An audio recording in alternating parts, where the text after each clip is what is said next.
and so much stronger. The King of glory, the King above all kings, who shakes the whole earth with holy thunder, who leaves us breathless in awe and wonder. The King of glory, the King above all kings. This is amazing grace. This is unfailing love. Welcome to Faith in the Field. Hey guys, my name's Harper and I go to Park Lane. I'm 14, I'm in the 8th grade. And I guess, God's calling us to do something. He's wanting this revival, and it happened. It started out with just 40, maybe 40 kids in classroom one Friday. We ate donuts and had a devotion. That next Friday, it was 140. We went from 40 to 140. That same week, we decided, you know what, we're going to do something. So we went to somebody's house and we had this big, ginormous, we call it Faith in the Field.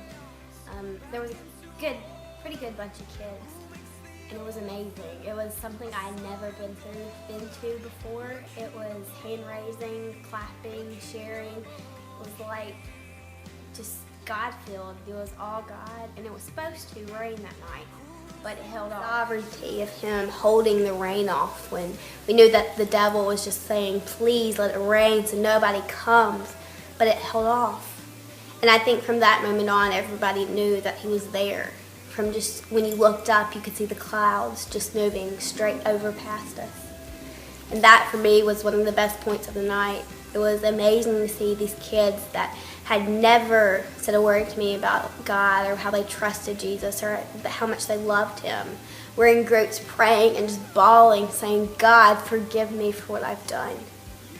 And through that night, I think all of us were changed. It was mostly the junior high, yes.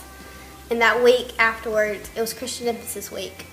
And I wasn't there for a good part of it because I got sick, of course. But they say it was amazing. They say the whole entire junior high was lined up on the floor, just bowing their head and saying, God, I love you, like there's no one.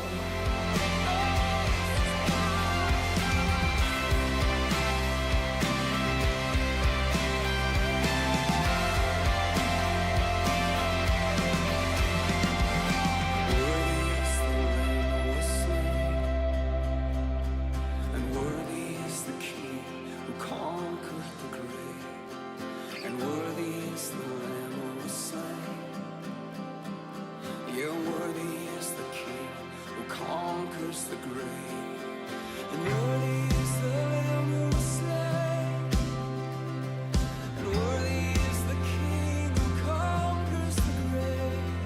Worthy is the Lamb who was slain. Worthy, worthy, worthy. This is amazing grace. He wants us to be a passionate worshiper. He doesn't want someone who's a lukewarm worshiper who worships on Sunday and then he does not worship any out throughout the rest of the week. He can be partying the whole entire week and go on Sunday and act like a worshiper. God does not want that. God knows if you're a passionate worshiper or not. And He wants a devoted and passionate worshiper. And also in the Old Testament with worship, you had no relationship. A kid in my youth class called it the slug relationship. They just went onto their face and just prayed like that. But with the New Testament, the worshiper approached God and then bowed down. So they had sort of a relationship, and they had it was more approachable in the second, in the New Testament. So it was, I think it's John 14 through 26. A Samaritan woman asked Jesus, where is it to worship? The Jews say Jerusalem. My Father says the mountain. And Jesus said, it depends. It's just wherever. You can worship wherever. And God knows that if you worship and you have something else in your mind, He knows that. It's not worship. You're just sitting there with your hands up in the air. That's it. That's all you're doing. It's actions. You're not thinking of God. You're not doing anything with God. So you really need God in your heart to worship. and you need God in your heart and your head. So you can't, like, you need balance between the two. You can't just have, oh, I'll worship with my heart, that's all I need. No, because if you get too much in your heart, you don't rely on the truth. You need the truth of the word in your head so you can speak the truth. I think the biggest change for me is just the love. It doesn't seem like there's a lot of drama going on as much as there was beforehand. It just seems like everybody's a bit more willing to forgive, I guess is what you could say. And it does really seem like people, because before, honestly, I would walk through the halls and I would hear people being mean and violent, and I would never step in, I would never say anything. I know, but now it's not a problem. Like, I honestly haven't heard anything. It's just, things seem like they're just so much better because you can just feel the love between we can feel the love between each other. You're more willing, I think, to become friends with those people who you really would never become friends with anymore. It's like you want to bring sort of them to God. So you want to like be friends with everyone, to bring someone to God. And I think for those people who aren't exactly in this yet, they're seeing the change and I think they're wanting to get into it. Right, Holly? Right.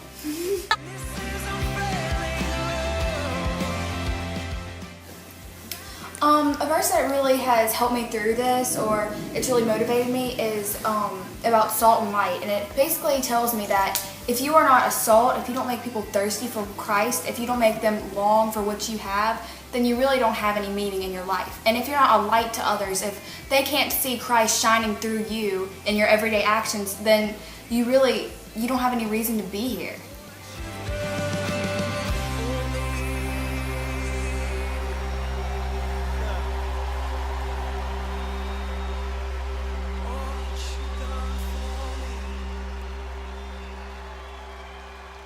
A difference I've seen in myself is that I'm more willing to speak out for God and about God to my friends, because like used to, if I even talked about it, it would be like, weird person, let's move, or something like that. But now I can like actually go up to someone and say, do you know Christ? Like, have you ever heard of him, or have anyone ever talked to you about it? And like I can actually talk to someone about it, and that's like, I'm so excited I can finally do that. The King above all kings, who shakes the whole earth with holy thunder, who leaves us breathless in awe and wonder, the King of glory, the King above all kings. This is amazing grace. This is unfailing